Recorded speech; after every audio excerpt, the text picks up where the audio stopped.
Does a government have to manage the spreadsheet at all? Is there another way that we can just take the power to magically print money out of thin air and take that away from the government entirely? And Friedrich Hayek actually had this idea. He said, I don't believe we shall ever have a good money again before we take the thing out of the hands of government. And he talked about, we're not going to do that by force, but if we can invent a sly, roundabout way to take money out of the hands of government, we will once again have good money. And this was a quote, I think it's from somewhere in the 1990s. This preceded the actual invention of this by quite a few years. So we actually have that exact thing. We have the sly, roundabout way that Nobel laureate economist Friedrich Hayek talked about, that this spreadsheet of money could be managed a different way. So what is Bitcoin exactly? Bitcoin, quite simply, is software that works like a spreadsheet. It runs on computers. And the Bitcoin software keeps track of my money, Bitcoin, with a placeholder number in there, and your money with a placeholder number. And very importantly, it limits all of the money that will ever be in circulation on the Bitcoin spreadsheet to 21 million. And the Bitcoin software has rules that are hard-coded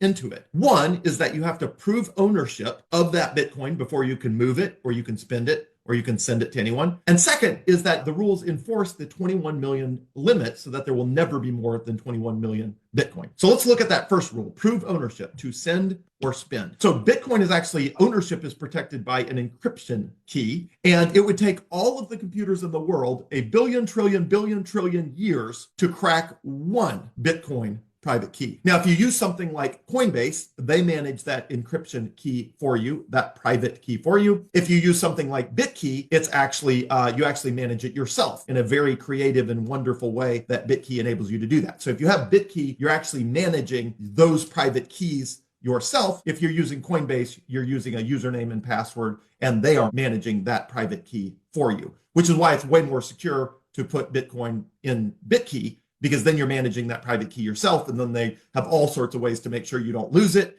and it's not hacked, and it's not scammed, and all of that. Okay, so the Bitcoin computers running the Bitcoin software connect to each other, and they make exact copies of the Bitcoin spreadsheet. Right now, there are more than 100,000 computers around the world, including running on satellites, literally in outer space, running the Bitcoin software, all staying in sync with each other, and all that have an exact copy of the ledger. So what happens is, if you have the keys, the private key, either a BitKey device or a login to Coinbase, you have the access to a private key that lets you move your Bitcoin.